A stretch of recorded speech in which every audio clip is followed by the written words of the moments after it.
Hola a todos. Esta noche vamos a adentrarnos en un viaje que, os lo adelanto, puede resultar tan incómodo como revelador. Imaginadlo. Una llamada telefónica suena en mitad de una tarde cualquiera.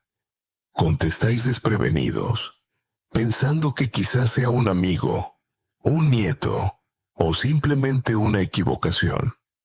Pero al otro lado, la voz firme de un especialista anuncia algo que parece un error, una broma cruel, un malentendido.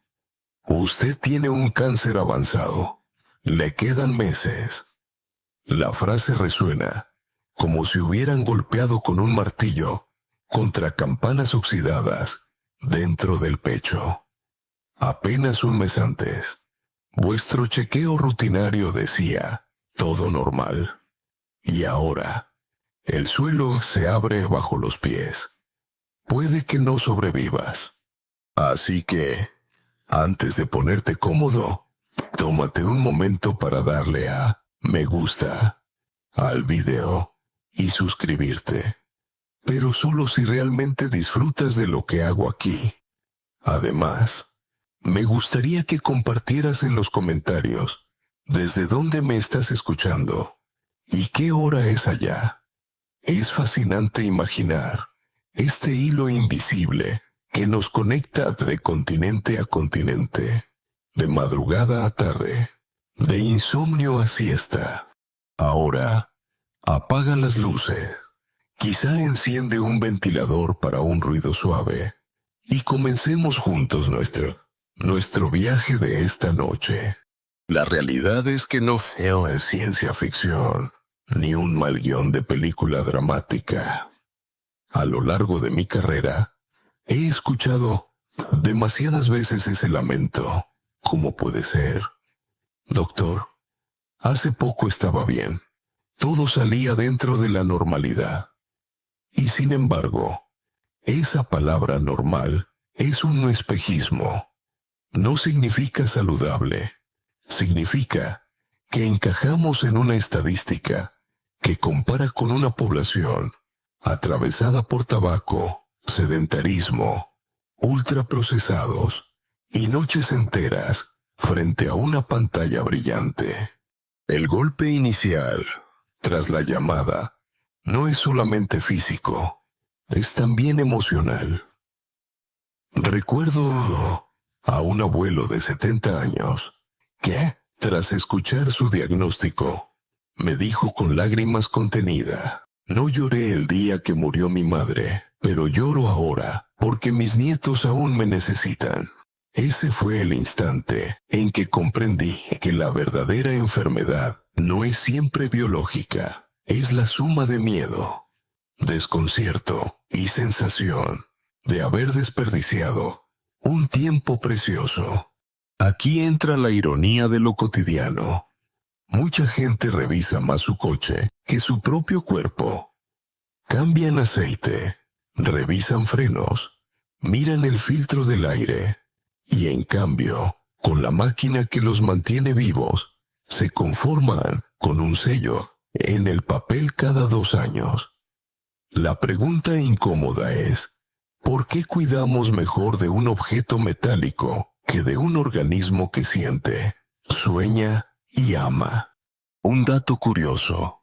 Los antropólogos de la antigüedad han encontrado cráneos con tumores en momias egipcias, lo que demuestra que el cáncer no es exclusivo de la modernidad. Lo sorprendente es que, a pesar de carecer de hamburguesas industriales, también podían enfermar de lo mismo. Eso abre un debate científico aún abierto. ¿Hasta qué punto los factores ambientales actuales multiplican los riesgos frente a predisposiciones que la humanidad ya arrastraba? Nadie ha resuelto del todo la ecuación. Aunque la epidemia contemporánea de obesidad y el alud de químicos en nuestra dieta inclinan la balanza, la sabiduría asociada a la vejez nos dice que quien ha vivido mucho advierte antes los giros bruscos de la vida. Sin embargo, no todos tienen esa delicada antena interna. Muchos confunden sentirse aceptablemente bien con estar seguros, y ahí se condensa el drama del primer golpe, la sorpresa traicionera del diagnóstico tardío. Recuerdo una paciente que insistía en que su fatiga era simple resultado de cuidar a sus nietos gemelos. Y no la culpo. Cualquiera que haya intentado seguir el ritmo de 2 niños pequeños entiende que produce cansancio, pero su cuerpo ya estaba enviando mensajitos silenciosos. Un azúcar que subía cada año medio punto. Un hígado que reflejaba ligeras alteraciones en una ecografía. Nada alarmante para el sistema. Desde luego. Lo realmente alarmante es que nadie interpretó esos susurros. 3 años más tarde, la fatiga no era por los nietos, era por un hígado rígido y enfermo. He contado siempre que la medicina moderna es como un guardia de tráfico distraído. Detiene a los coches cuando ya están volcados. Muy pocas veces advierte antes de que las ruedas pierdan adherencia. Y sí, la estadística lo confirma. En cánceres digestivos, como el de páncreas o estómago, la mayoría de diagnósticos aparecen en estadios tan avanzados que la esperanza de vida se cuenta en meses, no años. Aquí permitidme un toque de humor, aunque negro. A veces los pacientes bromean. Al menos no me dio tiempo de gastar dinero en jubilación. Reímos un poco, porque así el miedo se oxida menos. Pero la risa tiene filo, como un cuchillo de mantequilla, ligero, pero que recuerda que alguien podría cortarse. Un dato extraño que me encontré en estudios recientes. Al parecer, la capacidad de ciertos pulpos para regenerar miembros ha despertado la curiosidad de oncólogos, pues el mecanismo celular que usan podría algún día trasladarse a la medicina humana. Imagina que del estudio de un cefalópodo salga la pista para frenar tumores. Suena a ciencia ficción marina. Pero ya hay laboratorios rastreando los genes de esos animales viscosos con la esperanza de inspirar terapias. El golpe de la llamada médica y la cadena de preguntas que desencadena abre un debate social mayor. ¿Hasta qué punto los sistemas de salud deben reconfigurar los chequeos rutinarios?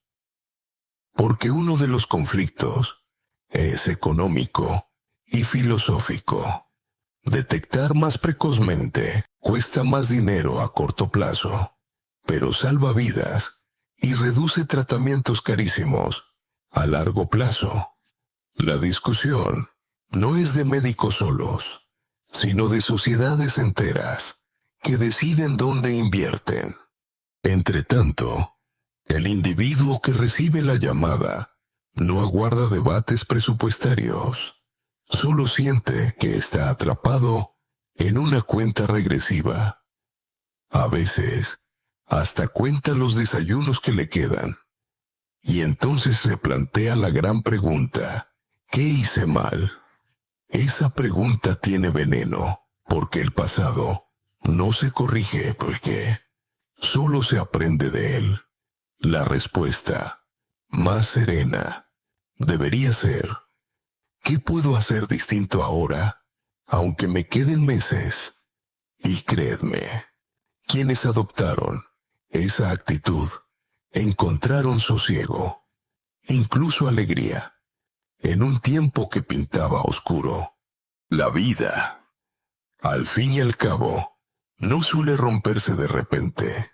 Se cuartea lentamente, como una taza de cerámica que parece firme hasta que cae al suelo y se hace añicos. La noticia final: La llamada telefónica es solo el ruido de la taza al romperse. Todo el proceso invisible ya llevaba tiempo cocinándose. Cuando me preguntan cómo se sobrevive a esa llamada inicial, mi consejo es simple aunque difícil. Escuchar. Escuchar al cuerpo, a los pequeños signos que se obviaron en el pasado, y escuchar a los especialistas sin caer en la trampa del pánico, porque el pánico, paradójicamente, acorta más vidas que muchas enfermedades. Y por si esperabais mi primer chiste ligero, siempre digo que hay gente que teme más a la factura del hospital que al propio tumor. Y sinceramente, a veces entiendo por qué esas hojas llenas de números confusos parecen estar escritas por un demonio de oficina. En definitiva, el golpe de la llamada inesperada no es solo la entrada en la historia de una enfermedad. Es también una severa invitación a revisar qué significa realmente estar sano y cómo hemos delegado en papeles y sellos una responsabilidad que solo podemos asumir nosotros mismos. El asunto de la normalidad, en los análisis médicos, tiene más trampas que un manual de IKEA. Se nos dice, todo dentro de la normalidad. Y claro, uno suspira tranquilo, se compra un pastel por celebrarlo. Error número 1. Y sigue con su vida. Pero, ¿qué significa exactamente normal? No significa sano, sino estadísticamente frecuente. Se establece un rango de referencia, calculando lo que presentan la mayoría de las personas. Es decir, si el 95% de la población tiene un valor, aunque esa población esté mayoritariamente sedentaria, hipertensa y embutida en bollería industrial, entonces tú puedes sentirte seguro porque entras en la campana de Gauss. Permítanme la ironía. Es como compararse con los pasajeros de un barco que hace aguas y alegrarse de que la bodega de al lado esté igualmente inundada. Aquí entra un hecho curioso relacionado con la evolución. El ser humano ha domesticado la idea de lo normal hasta confundirla con lo deseable. En la Roma antigua, por ejemplo, estar ligeramente obeso era síntoma de prosperidad y por tanto normal entre senadores. Hoy, sin embargo, esa misma condición anuncia posibles problemas metabólicos. ¿Qué cosas? Siglos de historia, discutiendo sobre dónde empieza la salud y dónde la apariencia. Por eso resulta esencial diferenciar entre valor normal y valor óptimo. Un anciano sabio del pueblo, donde crecí, solía repetir: la normalidad es solo la ignorancia estadística. La salud verdadera se palpa en cómo respiras al subir la cuesta. Tenía razón. Subir una escalera puede revelar más que una analítica de 5 páginas. La trampa de la normalidad se vuelve aún más escandalosa en parámetros como la glucosa. Hasta 99 mg/dl oficialmente es aceptable, pero estudios han demostrado que el metabolismo ya presenta resistencias a partir de 90. Es decir, cuando la etiqueta asegura tranquilidad, el reloj biológico empieza a descontar. Es como si enciendes la luz de emergencia del coche cuando el depósito ya gotea gasolina. He conocido decenas de casos donde el exceso de confianza en la palabra normal robó años preciosos. Un paciente con colesterol al límite superior se rió de mis advertencias y continuó con su dieta festiva de embutidos. 5 años después, su primera angioplastía lo dejó mirando la vida con más prudencia.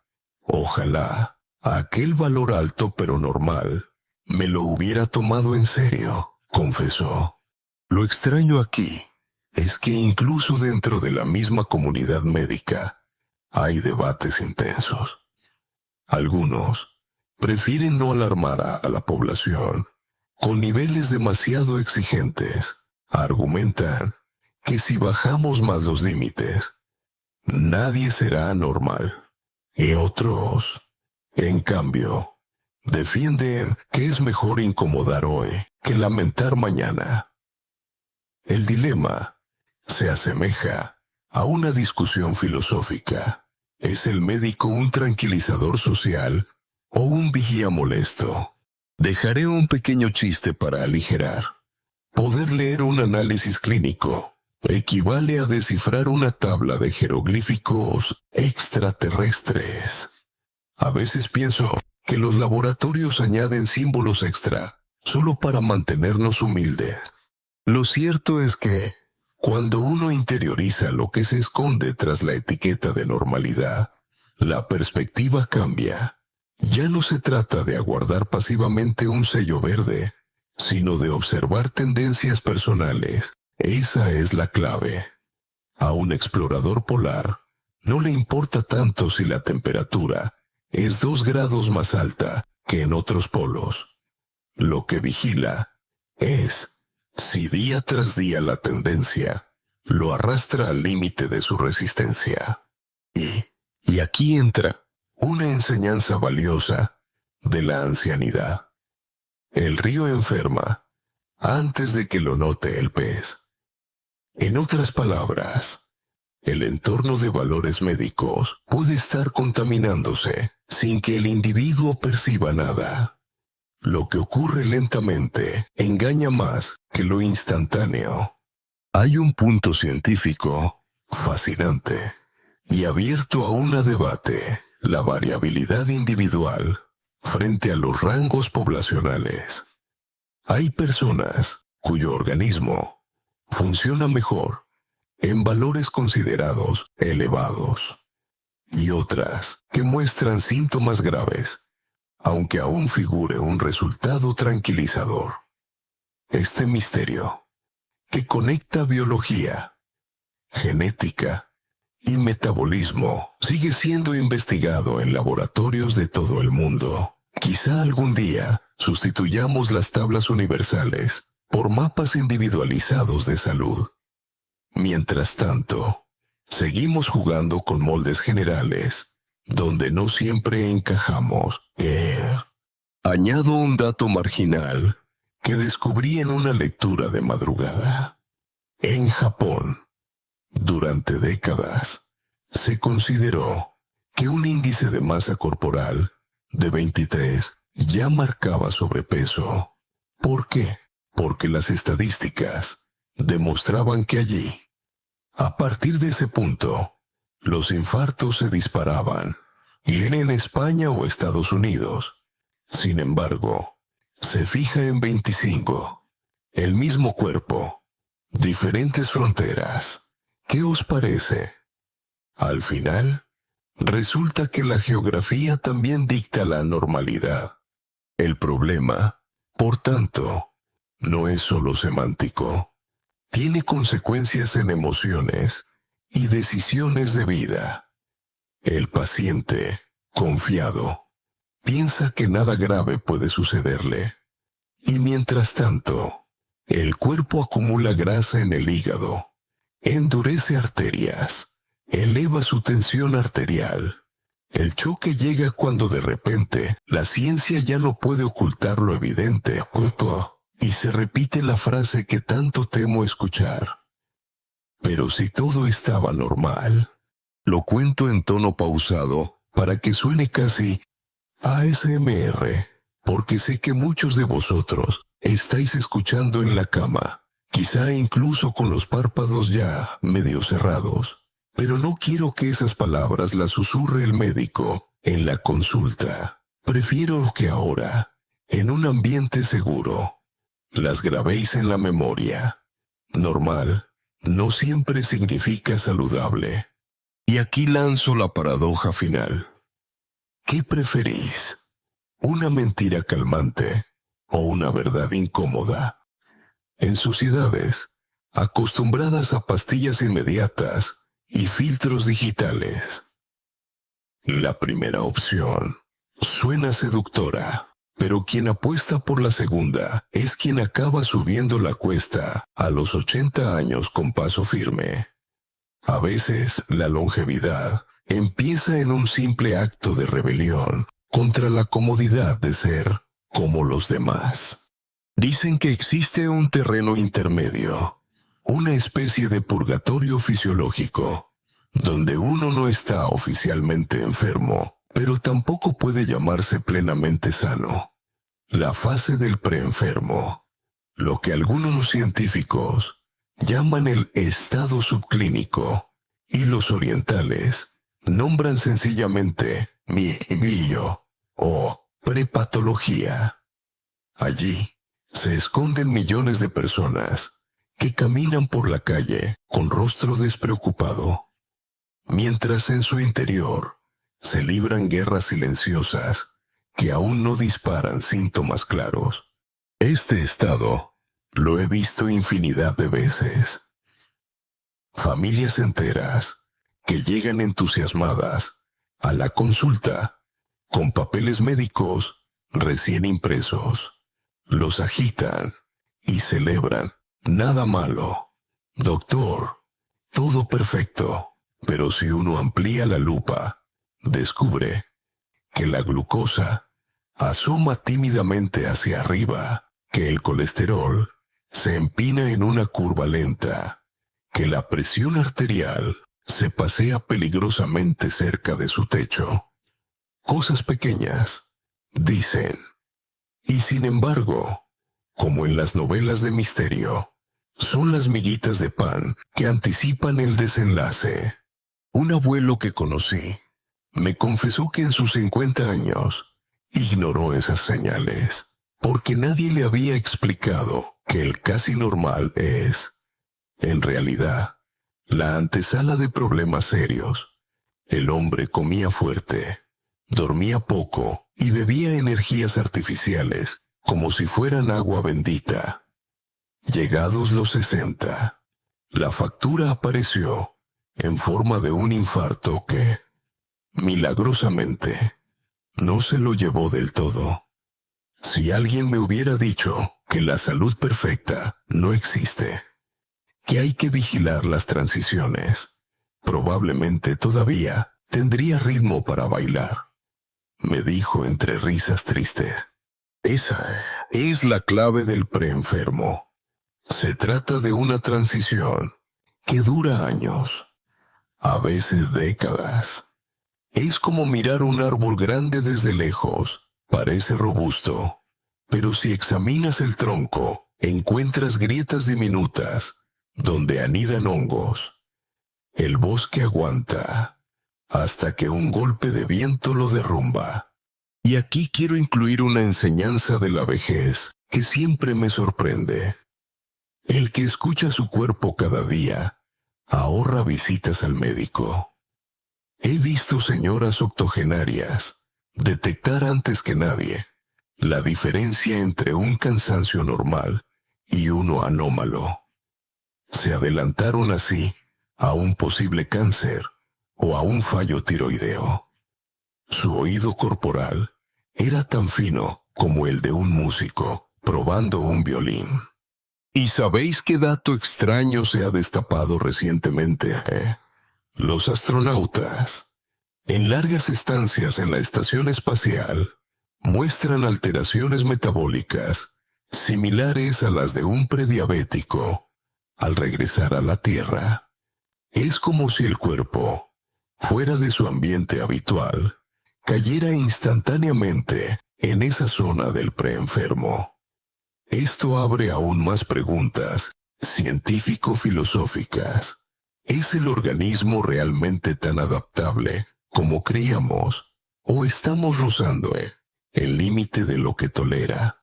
El debate académico aquí se enciende con fuerza. Algunos médicos defienden rastrear estos estados intermedios y tratarlos precozmente con medicación ligera para prevenir sustos futuros. Y otros, en cambio, sostienen que medicalizar el preenfermo es exagerado, un negocio encubierto de compañías farmacéuticas. Personalmente, pienso que la mejor medicina en esa zona gris no es la pastilla, sino el giro de hábitos, dieta real, caminar, dormir con horario. Pero claro, todos sabemos que cambiar estilos de vida es más difícil que tragar una cápsula. Permitidme una broma para no tensar demasiado. Diría que convertir a un fumador empedernido en corredor de maratones es tan improbable como enseñar matemáticas avanzadas a un gato. Aunque, quién sabe, quizá algún felino esté ya resolviendo integrales en secreto. Lo esencial es comprender que sentirse bien no equivale a estar sano. El organismo dispone de un margen inmenso de compensación. Puede mantener la presión, equilibrar la glucosa, ocultar daños incipientes. De hecho, muchas enfermedades crónicas se gestan 10 o 15 años antes de mostrar su primera señal externa. Eso significa que la fase preenferma es, paradójicamente, el momento más valioso de todos, cuando todavía es posible invertir el rumbo casi sin cicatrices. Recuerdo a una mujer de 58 años que llegó agotada, convencida de que su trabajo nocturno era el culpable. Sus parámetros estaban normales, gis altos, glucosa en 96, colesterol en 240, tensión de 38, con apenas un cambio de rutina, quitar los refrescos azucarados, caminar 30 minutos diarios y añadir verduras de forma insistente. 3 años después, sus valores descendieron a la zona óptima. Hoy, a los 65, juega al tenis con sus nietos y afirma que la parte más difícil fue convencer a sus amigas de que el agua con gas no es aburrida. El estado de preenfermo forma parte de una paradoja existencial. Cuando más fácil es curar, menos consciente se está de la necesidad de hacerlo. Es un baile silencioso, donde solo los atentos escuchan la música. Y el precio de ignorarlo no se paga en el presente, sino en las siguientes décadas. Para cerrar este tramo, quiero dejaros con un elemento reflexivo, digno de debate. Deberíamos incluir en los informes médicos una categoría clara de estado intermedio entre sano y enfermo. Algunos temen que generaría ansiedad colectiva, y otros piensan que sería la única manera de responsabilizar al ciudadano. Hasta ahora, el modelo de blanco o negro simplifica la realidad, pero tal vez lo gris sea lo que más vidas salve. Detectar tendencias antes de que estallen. Esa es, a mi juicio, la diferencia entre un médico que se limita a sellar un papel y un profesional que de verdad guía a las personas. Cuando recibimos nuestros resultados en una hoja fría, pocas veces damos atención al movimiento histórico de esos números. Y sin embargo, ahí está escrito nuestro futuro. Imaginad que cada año os pesan en la misma báscula 1 kilo más, 2 kilos más. Al principio parece insignificante, pero 10 años más tarde son 20 kilos extra. El espejo puede engañaros. Hasta los pantalones pueden adaptarse con goma elástica, gran invento del diablo moderno. Pero la gráfica del tiempo nunca miente. Lo mismo ocurre con los análisis. Lo grave no es tanto tener 92 de glucosa hoy, sino haber estado en 84 el año pasado, 87 el anterior y 80 el otro. Esa curva callada, describe una pendiente mucho más peligrosa que un valor único. En la vejez, encontramos sabiduría cristalizada. Nunca ignores las pequeñas variaciones, decía un anciano campesino al explicar por qué vigilaba el color de sus gallinas. Y no bromeaba. Notaba enfermedades aviares a través de simples matices en el plumaje. Si es válido para un corral, ¿cómo no lo va a hacer para el cuerpo humano? Un dato curioso para romper la tensión. ¿Sabíais que las tortugas, gigantes de las Galápagos, pueden superar los 150 años? Los investigadores descubrieron que lo logran gracias a una extraordinaria estabilidad en sus parámetros biológicos, como si apenas cambiaran con el paso del tiempo. Dicho de otra forma, casi no presentan tendencias negativas. Su secreto está en la constancia. Un recordatorio divertido de que el exceso de montaña rusa metabólica es enemigo de la longevidad. Algunos colegas me replican que no tiene sentido abrumar a cada paciente con gráficas longitudinales. Yo sostengo lo contrario. El verdadero poder está en mostrar la película completa, no la foto aislada. Una foto puede mentir. Una serie, en cambio, revela la crónica.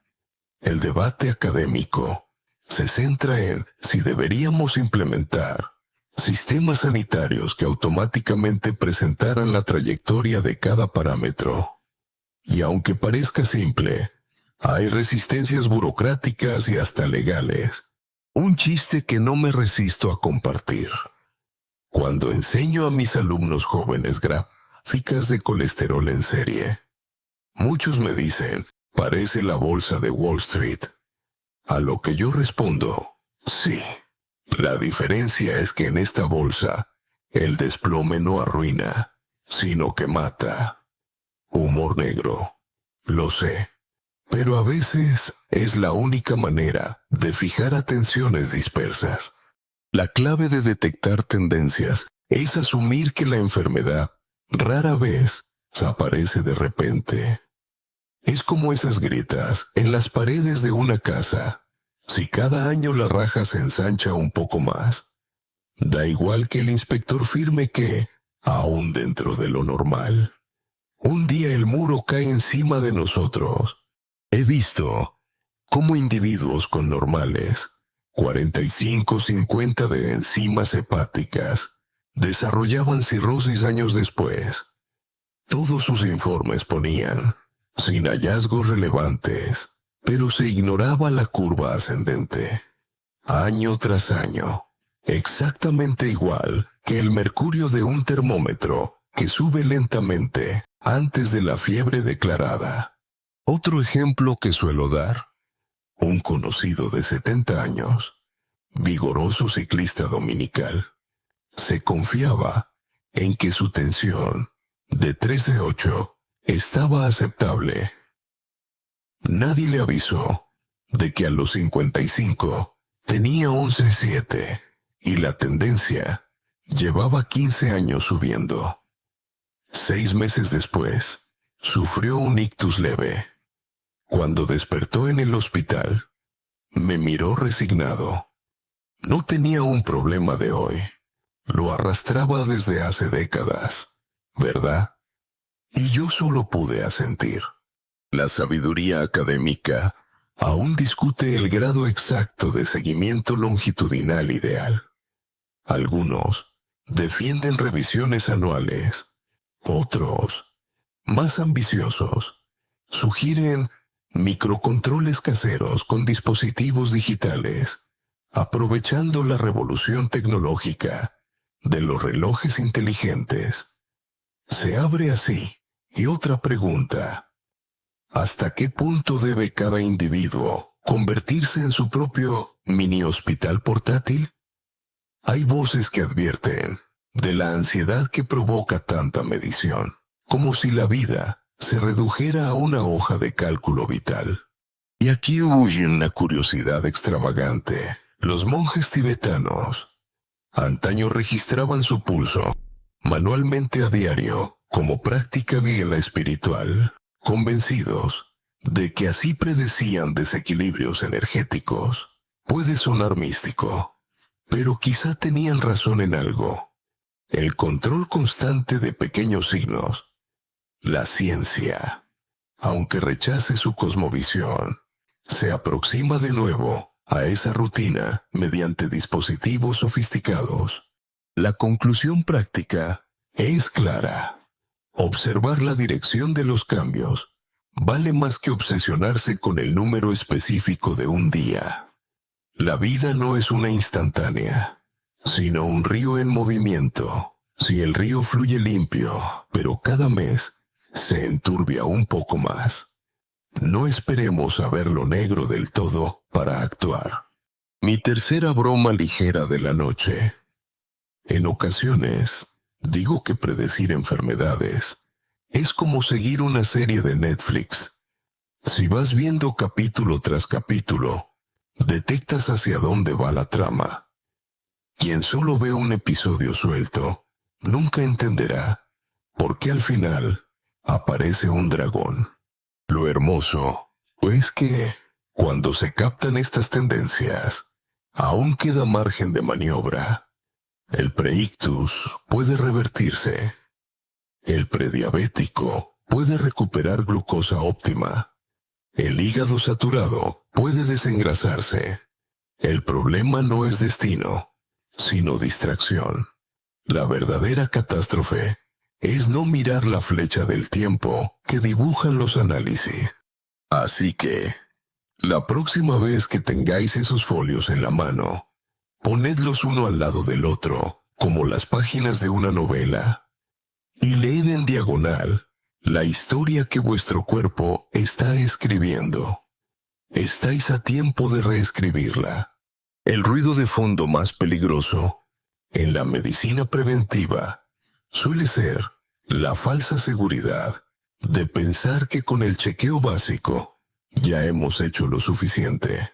Pero lo cierto es que hay exploraciones que brillan por su ausencia y cuyo retraso ha costado demasiadas vidas. He escuchado pacientes exclamar: ¿cómo es posible que me haya detectado un cáncer de colon si me daban todo por normal? La respuesta se esconde en las pruebas omitidas. El sistema de salud tiende a simplificar. Incluye lo mínimo imprescindible, lo que se considera coste eficaz en grandes cifras.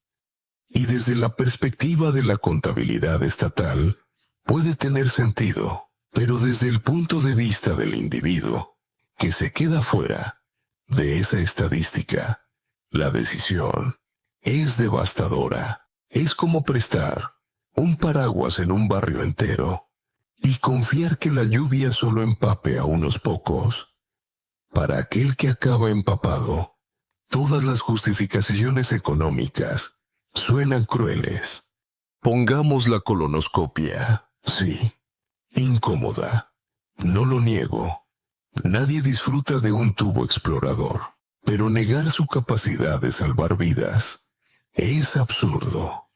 Un pólipo detectado a tiempo es la diferencia entre una intervención sencilla y un tumor avanzado, imposible de frenar. Sin embargo, en la mayoría de programas públicos, se ofrece tarde y espaciadísima. Otro ejemplo es la endoscopia gástrica, vital en sociedades con alta prevalencia de cáncer de estómago. En Corea del Sur, La aplican casi como un ritual nacional. Y las tasas de detección precoz son la envidia de medio planeta. En la mayor parte de Europa y América Latina, se pospone hasta que aparecen síntomas, síntoma que, en esos cánceres, suele equivaler a demasiado tarde. El tercer caso es la tomografía de baja dosis para pulmón. Los fumadores de décadas a menudo se escudan en "no tengo tos, así que todo perfecto". Y sin embargo, los tumores pulmonares se mantienen mudos hasta estadios avanzados. Un simple escáner puede detectar nódulos minúsculos cuando aún existe cirugía curativa. Algunos colegas me replican que recomendar esas pruebas a personas asintomáticas y menores de cierta edad es exagerado. El debate académico está vivo.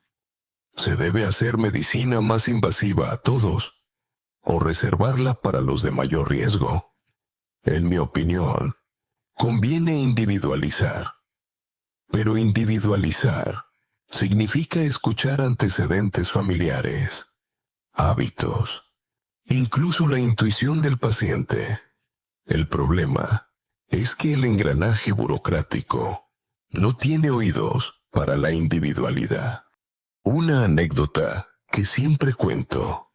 Un hombre de 63 años, aparentemente sano, padre orgulloso de 3 hijos, se regaló una colonoscopia por su cumpleaños. Sí, lo sé. No es el autorregalo más glamuroso. Lo curioso es que ese capricho le detectó un pólipo maligno, incipiente. Hoy, 15 años más tarde, lo recuenta como la decisión más sabia de su vida. Incluso mejor que comprar su coche favorito.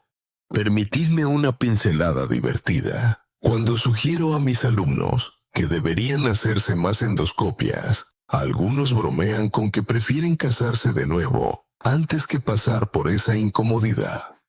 Yo les respondo, el matrimonio tal vez dure décadas. La endoscopia son 15 minutos. Ganado el debate con una sonrisa. Al menos los dejo pensando. Un dato curioso.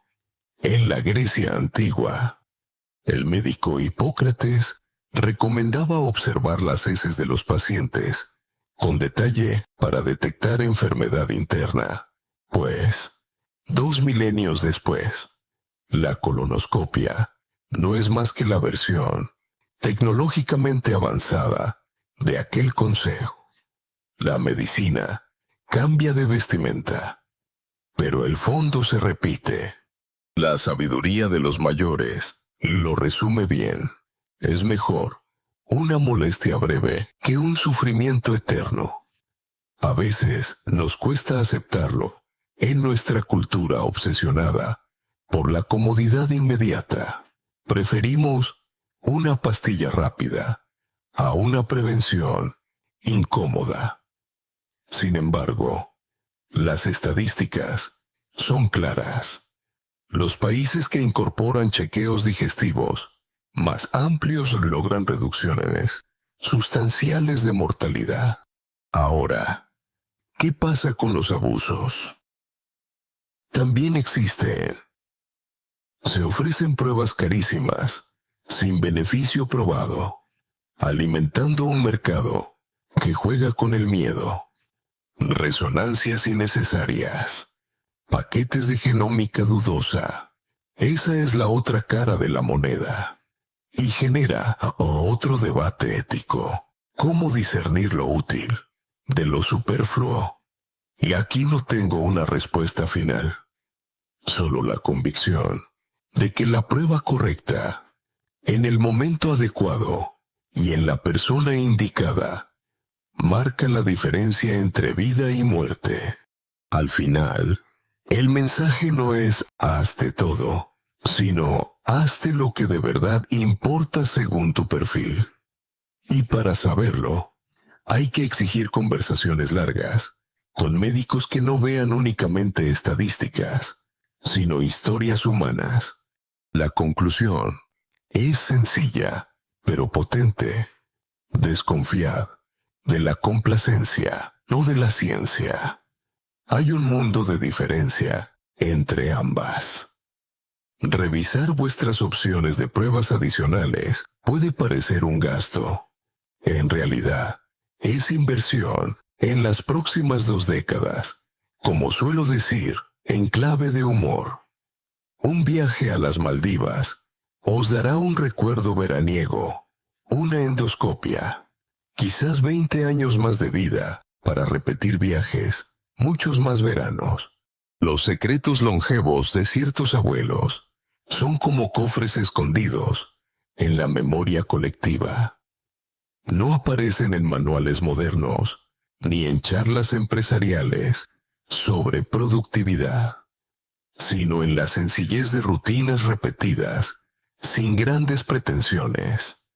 Yo siempre digo que algunos ancianos son auténticos investigadores empíricos. Probaron en sus vidas lo que hoy corroboran los laboratorios. Recuerdo a don Manuel, un anciano de 92 años, que conocí en un pueblo de montaña. Subía cada tarde hasta la ermita, en lo alto del cerro, con paso lento, pero constante.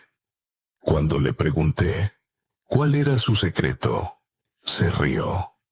El secreto es que no busqué ningún secreto, solo caminé cada día. Esa constancia es el hilo invisible que sostiene su longevidad. Y no exagero. Estudios con miles de octogenarios revelan que quienes practican actividad física ligera y diaria presentan menos deterioro cognitivo que aquellos que entrenan mucho un día y luego permanecen inactivos semanas. Como un metrónomo, la vida adora la regularidad.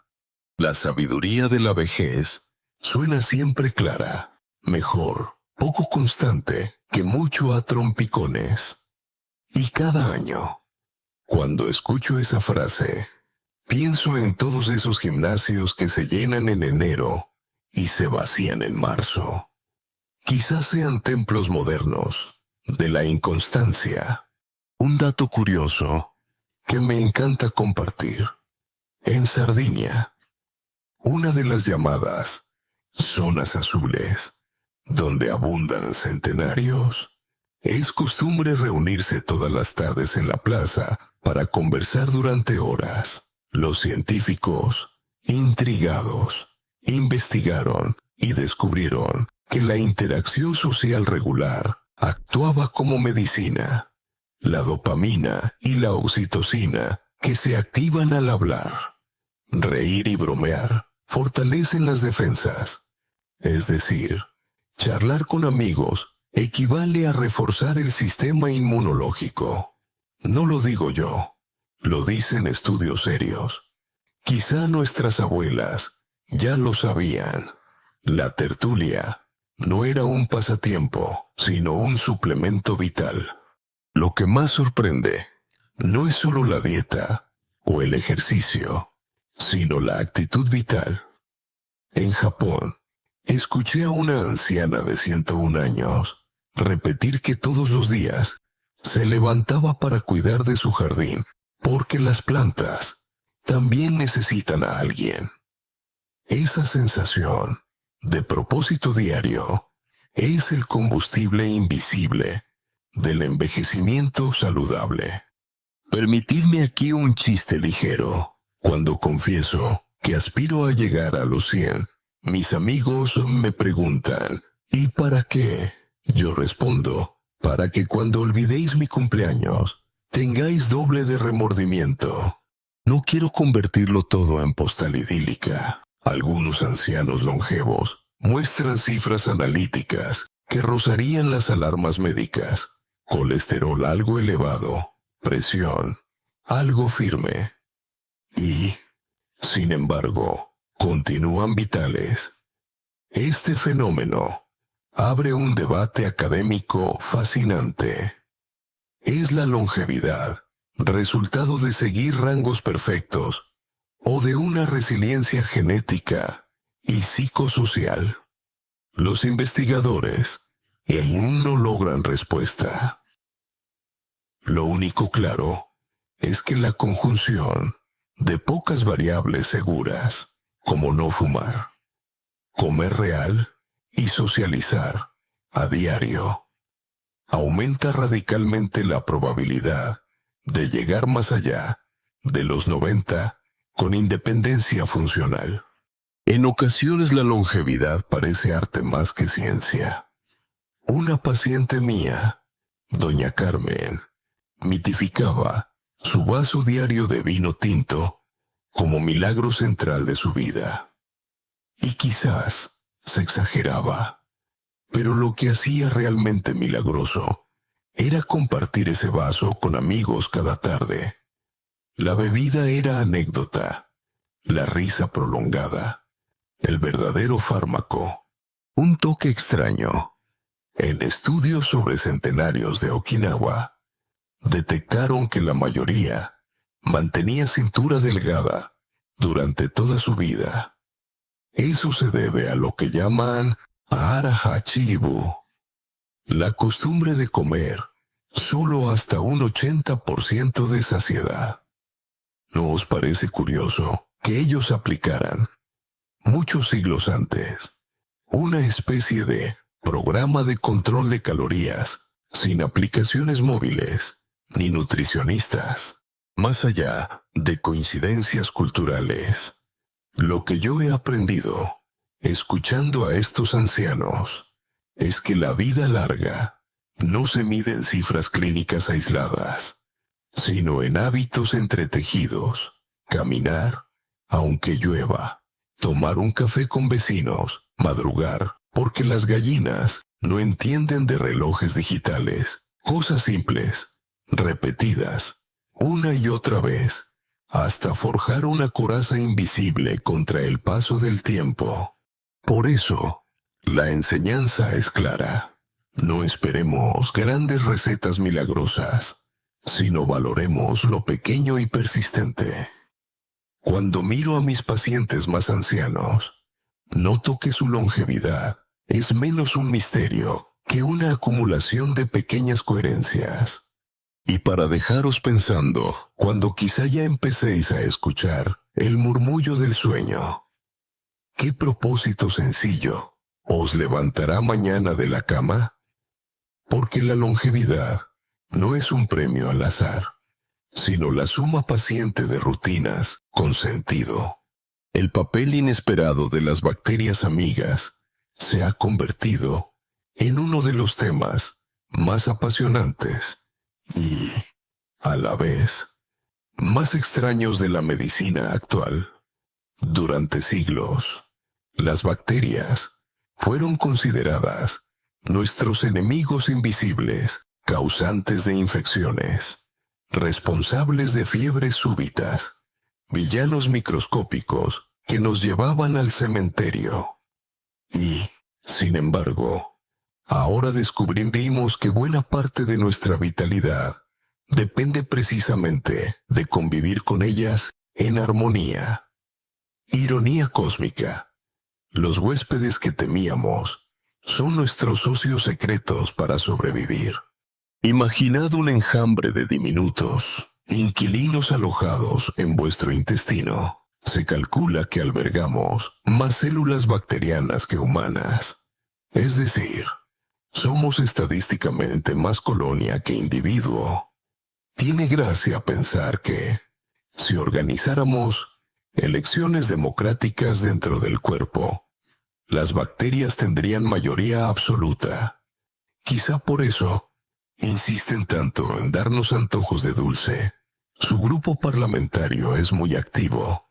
La sabiduría de los años siempre nos ha recordado que somos lo que comemos. Pero ahora habría que añadir y lo que alimentamos. Porque no solo nos nutrimos nosotros, también nutrimos a esas colonias internas. Y ellas, generosas o vengativas según su menú, nos devuelven favores en forma de inmunidad, energía o, por el contrario, inflamación y enfermedad. Un dato curioso y hasta extravagante. Estudios recientes muestran que las personas con mayor diversidad bacteriana en el intestino tienen menor riesgo de depresión. Al parecer, nuestras bacterias fabrican neurotransmisores como serotonina o dopamina. O sea, que ese buen humor contagioso de algunos abuelos que ríen a carcajadas quizá no sea solo cuestión de carácter, sino de flora intestinal feliz. La próxima vez que alguien se ría de manera contagiosa, podéis bromear con que su colon está en mejor estado que el vuestro. Lo entretenido es que la medicina todavía discute cómo manipular estas colonias. El debate académico está abierto. Debemos usar trasplantes fecales, probióticos estandarizados o limitarlo todo a recomendaciones dietéticas. La sola palabra trasplante fecal suele producir carcajadas nerviosas cuando lo menciono en conferencias. Pero lo cierto es que ya se utiliza con éxito en infecciones intestinales graves. Y sí, algún día podría considerarse una rutina, igual que hoy aceptamos un trasplante de riñón. Como anécdota ligera, una paciente octogenaria me presumía de que nunca padecía gases porque sus bacterias la respetaban. Yo le respondí, sonriendo, que quizá había logrado la paz diplomática que la ONU llevaba décadas buscando. La importancia de estas bacterias amigas no tenía tanta prensa hace 20 años. Solo recientemente hemos comprendido que su papel alcanza a casi todas las áreas: metabolismo, defensas, inflamación, incluso memoria. Hay experimentos con ratones en los que, tras modificarles la flora intestinal, cambian de carácter, de agresivos a tranquilos, de tímidos a aventureros. Imaginad lo desconcertante de descubrir que parte de la personalidad podría estar dictada por microbios. Esa conexión abre un debate filosófico asombroso. ¿Qué significa yo si dentro de mí vive una comunidad que moldea mi ánimo? ¿Dónde acaba mi identidad? ¿Y dónde empieza la de mis inquilinos? Puede sonar como dilema de madrugada, pero tiene consecuencias muy reales. Si una flora intestinal equilibrada nos hace más resistentes al cáncer, a las alergias y a la demencia, resulta urgente tomarse en serio su cuidado. Y la sabiduría de la longevidad concuerda. En áreas rurales, donde aún se consumen alimentos fermentados de forma natural, chucrut, kimchi, yogures artesanales, quesos vivos, los ancianos mantienen su autonomía más tiempo. Sus bacterias, fieles compañeras, trabajan sin descanso. En cambio, en dietas ultraprocesadas y esterilizadas, la flora se empobrece como un desierto tras una sequía. Aquí un apunte extraño para que lo penséis antes de dormir. Estudios sobre momias han permitido analizar la flora intestinal de personas de hace 3000 años, descubriendo especies bacterianas que hoy han desaparecido. ¿Qué papel jugaban esas especies en la salud de nuestros antepasados? Nadie lo sabe con certeza. Es como un misterio arqueológico en miniatura dentro del vientre humano. Al final, lo que he aprendido escuchando tanto a ancianos vitales como a científicos obsesionados con tubos de ensayo es que ser amable con nuestras bacterias nunca fue tan importante. ¿Cómo? Alimentándolas con fibra, evitando saturarlas de azúcares, acercándonos a la naturaleza para que entren en contacto con microbios beneficiosos y, sobre todo, admitiendo que no estamos solos. Dentro de cada cual viaja un pequeño planeta lleno de aliados invisibles. Así que, la próxima vez que toméis yogur o encurtidos, hacedlo con una sonrisa cómplice. Estáis invitando a millones de diminutos amigos a una fiesta que se repetirá cada día para manteneros vivos. Y eso, en clave de humor y de ciencia, demuestra que la amistad verdadera puede ser microscópicamente poderosa. La dieta que enciende y apaga interruptores. Así me gusta describir la relación entre lo que comemos y la epigenética. Ese campo fascinante donde la biología se parece más a la electricidad que a la cocina. Durante años nos dijeron que los genes eran destino, como líneas rígidas escritas en una piedra. Pero ahora sabemos que los genes son más bien interruptores en una casa oscura. Algunos encendidos, otros apagados, algunos parpadeando como bombillas viejas. Y lo que decide en gran parte su estado no es un arquitecto divino, sino la alimentación diaria que elegimos. Imaginad que vuestro cuerpo es un apartamento infinito con miles de habitaciones. Cada habitación tiene un interruptor. Las comidas ultraprocesadas, cargadas de azúcares, encienden las lámparas equivocadas. Genes que favorecen la inflamación, la resistencia a la insulina, incluso la proliferación de células malignas. Mientras tanto, verduras crujientes, semillas llenas de vida y fermentados artesanales encienden otras lámparas. Genes que reparan ADN, que apagan inflamaciones, que mejoran la longevidad celular. Todo ello sin que notemos la acción inmediata, pero con una enorme factura años más tarde. La sabiduría de los longevos lo confirma de forma sencilla. Lo que no mata, construye. Pero claro, lo que mata también se está cocinando lentamente en un menú diario. No se trata de obsesionarse hasta la paranoia, sino de entender que 3 comidas cada día, multiplicadas por 30 años, son más de 30.000 elecciones, y ninguna elección es inocente. Un dato curioso que descubrimos hace unos años.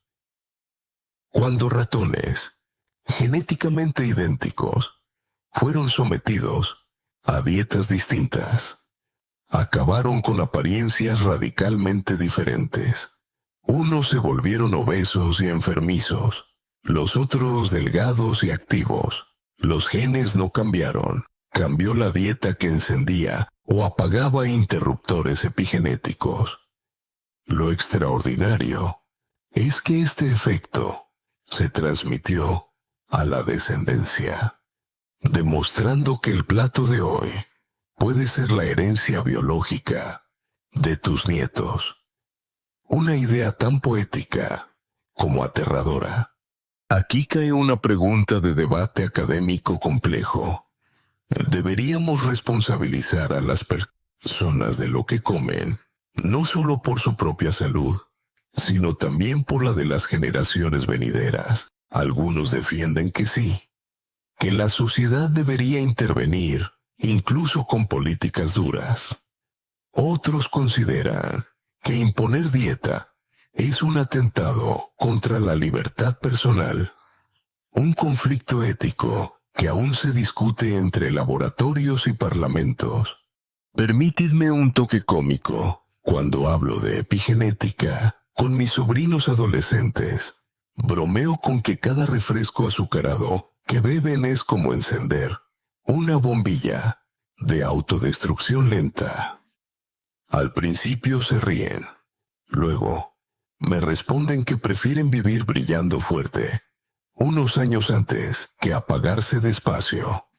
Yo les replico, ya veremos. Si opináis igual a los 50, cuando os cueste abrochar el cinturón del coche. Lo importante es cerrar la brecha entre ciencia y práctica diaria. Si sabemos que ciertos alimentos apagan genes cancerígenos, ¿por qué no aprovecharlo? Brócoli, col rizada, cúrcuma o granadas no son moda hipster. Son auténticos interruptores biológicos de salud. Y lo mismo ocurre al revés, con el exceso de azúcar refinada o grasas trans, que chillan en el cableado celular para generar caos eléctrico. Una anécdota que ilustra esto. Una mujer de 70 años, con fuerte historial familiar de cáncer, decidió modificar radicalmente su dieta tras leer sobre epigenética. Sustituyó desayunos de bollería por avena, incorporó vegetales a cada comida y redujo drásticamente la carne procesada. 10 años después, continúa libre de enfermedad, mientras que una hermana con la misma carga genética enfermó. No es una estadística universal, pero sí un testimonio poderoso de lo que significa elegir los interruptores correctos. Un apunte extraño.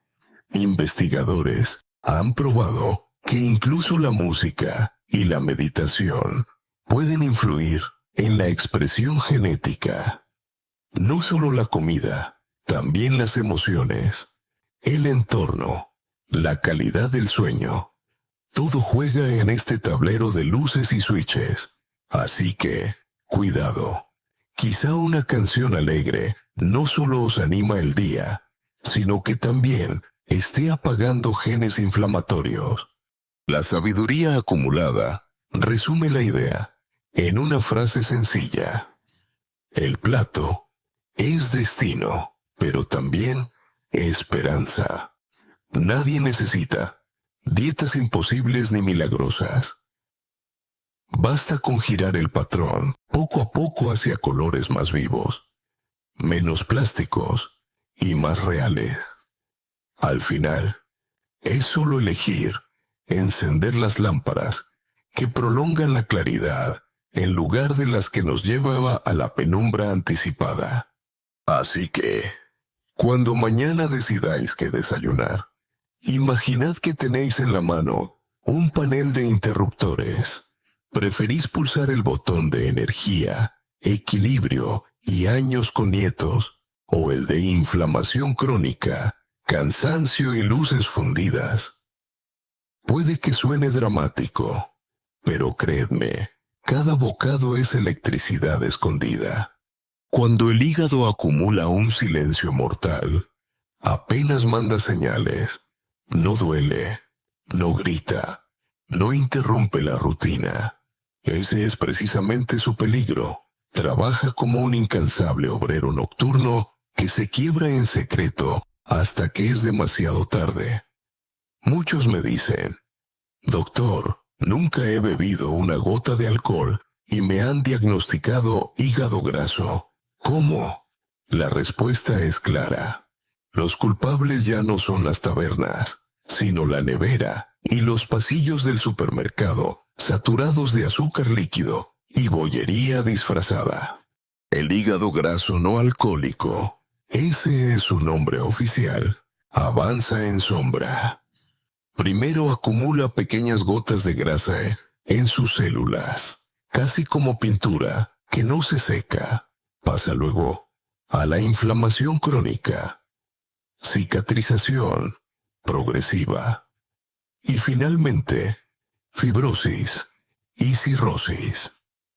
Lo espeluznante es que todo puede ocurrir en silencio durante una década, cuando el paciente nota el abdomen hinchado, la fatiga o el amarillo en la piel. La maquinaria ya está al borde del colapso. La sabiduría popular lo resume así: quien calla, otorga, y el hígado calla, hasta que resulta casi imposible revertirle. Por eso insisto, la prevención y la vigilancia son la única arma real. Un dato curioso de investigación. Científicos han observado que los osos durante la hibernación desarrollan temporalmente un estado semejante al hígado graso, pero lo revierten cada primavera sin daño duradero. Esta capacidad de encender y apagar la acumulación de grasa hepática intriga tanto a los investigadores que ya sueñan con descifrar el truco del oso para aplicarlo a los humanos. ¿Imagináis que la solución a un problema mundial esté escondida en una cueva invernal? El debate académico sobre la esteatosis hepática gira en torno a la pregunta: ¿debemos tratarla siempre como enfermedad o solo cuando avance a inflamación grave? Mientras algunos médicos restan importancia al hallazgo en ecografías, otros lo consideran una alarma temprana del síndrome metabólico que hay que abordar con urgencia. La falta de consenso provoca incertidumbre en los pacientes, que vuelven a casa con mensajes contradictorios. Entre mis recuerdos, conservo el caso de un hombre de 68 años, jubilado ferroviario, que nunca bebía alcohol. Recibía diagnósticos de pequeño hígado graso, nada alarmante. 5 años después, entró en la consulta con cirrosis avanzada. ¿Por qué nadie me avisó antes de lo que significaba ese comentario? La rabia en su voz era justificada, porque aún podría haberlo prevenido. Y aquí permitidme un chiste ligero para suavizar. Siempre digo que el hígado es como ese amigo fiestero que nunca se queja, hasta que un día deja de contestar mensajes. Entonces, hemos perdido la amistad. La recuperación, sin embargo, existe y es poderosa. 3 pilares la sostienen: alimentación, ejercicio y pérdida de un modesto porcentaje de peso. He visto hígados casi saturados normalizarse en 6 meses, solo con caminar media hora diaria y sustituir refrescos por agua. Lo milagroso de este órgano es su resiliencia. A diferencia de otros, conserva una enorme capacidad de regeneración. Un detalle extraño y poco difundido: no toda la grasa en el hígado es igual. Los científicos diferencian entre gotículas inofensivas y depósitos tóxicos que producen radicales libres. Aún no sabemos por qué unas personas acumulan lo benigno y otras lo maligno. Este misterio mantiene laboratorios ocupados en decenas de países. La sabiduría de los ancianos que escuché en consultas rurales es sencilla: menos azúcar, más movimiento. A veces frases así valen más que 20 folios de recomendaciones institucionales. Es la receta que permitió a una señora gallega de 75 años revertir su hígado graso en menos de un año. Dejó los pastelitos, caminó por la playa, cultivó su huerto. Hoy presume de análisis impecables y mejor ánimo que sus nietos. Quiero subrayar que la recuperación no requiere fórmulas extremas. No son necesarios ayunos de penitente medieval, ni pócimas milagrosas. Basta con abandonar la avalancha de bebidas endulzadas con jarabe de maíz y caminar con constancia. Doctor, ¿y si llueve? Me preguntan algunos. Y yo respondo con humor. El hígado no lleva paraguas, así que salid igual. El gran debate futuro será cómo incorporar esta conciencia en sistemas de salud colapsados. ¿Tiene sentido esperar a que la enfermedad avance hasta volverse médicamente rentable para la industria? ¿O debemos apostar por educar en hábitos desde que aparecen las primeras ecografías alteradas? Resulta incómodo plantearlo, pero necesario. Y para dejaros con una reflexión final, si mañana encontráis en vuestro informe médico la palabra esteatosis hepática leve, no lo tratéis como un pie de página irrelevante. Consideradlo una carta urgente, escrita por vuestro propio cuerpo. El silencio del hígado es el aviso más sonoro que recibiréis. De la vejez temida a la longevidad activa, hay un salto tan grande como el que separa una silla de ruedas de un sendero de montaña. No se trata únicamente de contar años, se trata de decidir cómo queremos vivirlo. He acompañado a pacientes que llegaron a los 90 recorriendo escaleras de su casa a pie, y a otros que a los 70 estaban ya dependientes de múltiples fármacos y pasaban la mayor parte del día en cama. La diferencia no era la magia ni genética milagrosa, era gestión de la vida cotidiana, gestión temprana. La sabiduría de los ancianos lo tiene tan claro que parece simplista. La vejez empieza en la juventud, cuando decides cómo alimentarte y moverte. Quizá estamos demasiado acostumbrados a pensar en la vejez como un suceso repentino, cuando en realidad es el eco de hábitos de medio siglo. Un dato curioso: en los registros genealógicos de la isla de Icaria, en Grecia, se ha comprobado que el 30% de los habitantes supera los 90 años con buena calidad de vida. Los investigadores lo atribuyen a una combinación peculiar de factores: dieta basada en vegetales y legumbres, siestas regulares, comunidad cohesionada y ausencia de prisas modernas. El reloj allí parece avanzar con otra cadencia. El debate académico, sin embargo, gira en torno a si esas zonas azules son reproducibles en sociedades urbanas.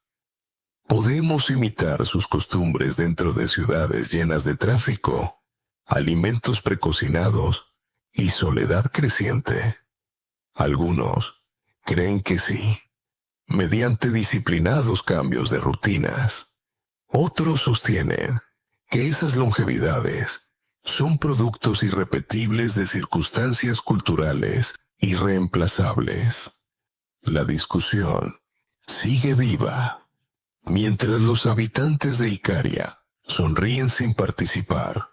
Yo mismo he visto contrastes dolorosos. Un anciano de 85 años que, tras décadas cultivando su huerto, permanecía ágil y orgullosamente sin medicación, frente a un exdirectivo de 72 años, exitoso en lo económico y exhausto, con 5 fármacos en el día, 3 en la noche y un pastillero que parecía caja de herramientas.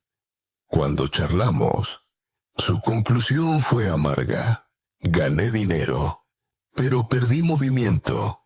Aquí se nota que la longevidad activa comienza mucho antes de la pensión.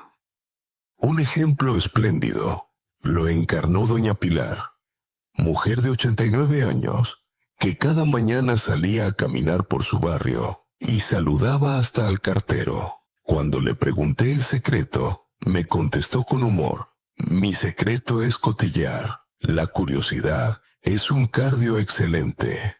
Permitidme un chiste ligero. Siempre digo que las juntas vecinales, donde se discuten cotizaciones de comunidad, son el gimnasio más barato. La tensión sube tanto que hace cardio gratuito. Lo serio es que la longevidad activa no se improvisa. Debemos integrar 3 pilares muy claros. Gestión de enfermedades crónicas. Quien aborda la hipertensión o la diabetes solo con fármacos, sin transformar hábitos, carga con una bomba de tiempo. La vejez saludable requiere prevenir complicaciones, no maquillar consecuencias. Autonomía funcional. Mantener fuerza muscular. Equilibrio y flexibilidad. Permite levantarse solo de la cama a los 85, lo cual resulta más valioso que cualquier acción bursátil. Vinculación social. La soledad devora más años que el tabaco. Ancianos con vida social activa presentan la mitad de deterioro cognitivo que los aislados, según estudios extensos. El futuro de una vejez más vital depende de cómo combinemos esos 3 elementos con un plan cotidiano que, más que medicina, parece sentido común. Un hecho extraño.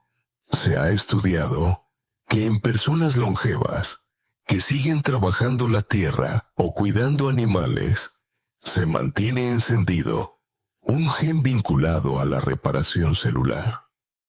¿Coincidencia, azar o causalidad? El debate continúa, pero el fenómeno es real.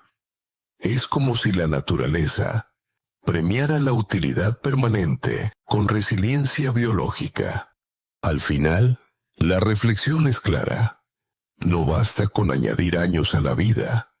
Hay que añadir vida a esos años.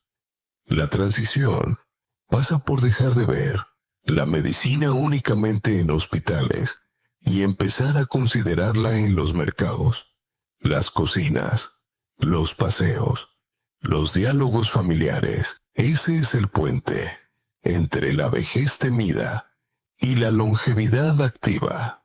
Y permitidme cerrar con una imagen suave para quienes ya se dejan arrullar por mis palabras. Imaginad ese futuro en el que cumplís 95 años, soplando velas, rodeados de nietos.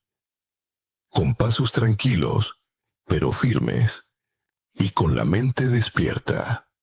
No es una utopía reservada a unos pocos, sino la recompensa silenciosa de miles de decisiones diarias, tejidas como hilo fino en la tapicería del tiempo.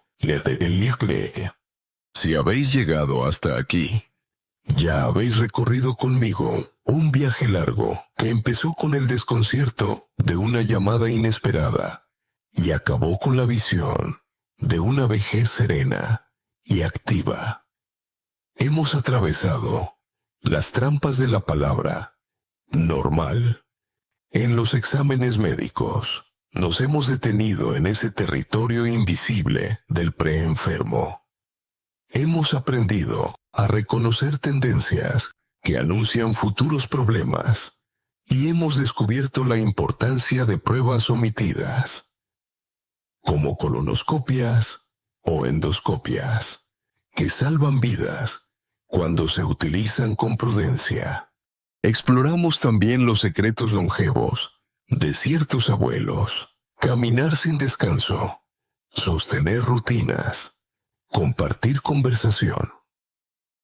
Nos adentramos en el sorprendente mundo de las bacterias amigas y comprendimos que nuestra flora intestinal se comporta como un ejército silencioso que protege, influye en nuestras emociones y condiciona incluso la memoria. Vimos que la dieta no es solo calorías, actúa como un interruptor epigenético que enciende o apaga genes. Y comprendimos que el hígado, silencioso, hasta lo cruel. Acumula peligros silenciosos que solo la disciplina diaria, el ejercicio y la pérdida de peso ligero pueden revertir. Finalmente, contrastamos la vejez temida con la longevidad activa.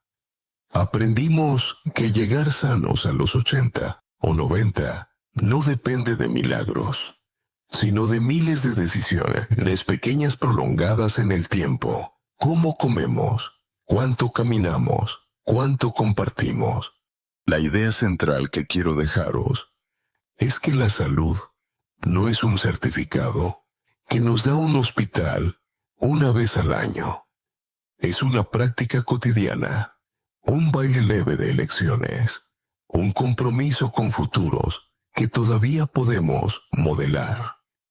Al escuchar estas palabras, quizá os sintáis acompañados, quizá inquietos, pero, con suerte, también motivados.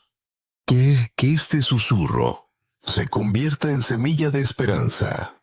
Vuestro cuerpo os está hablando en cada decisión diaria. Escuchadlo. Fin del guión. Buenas noches.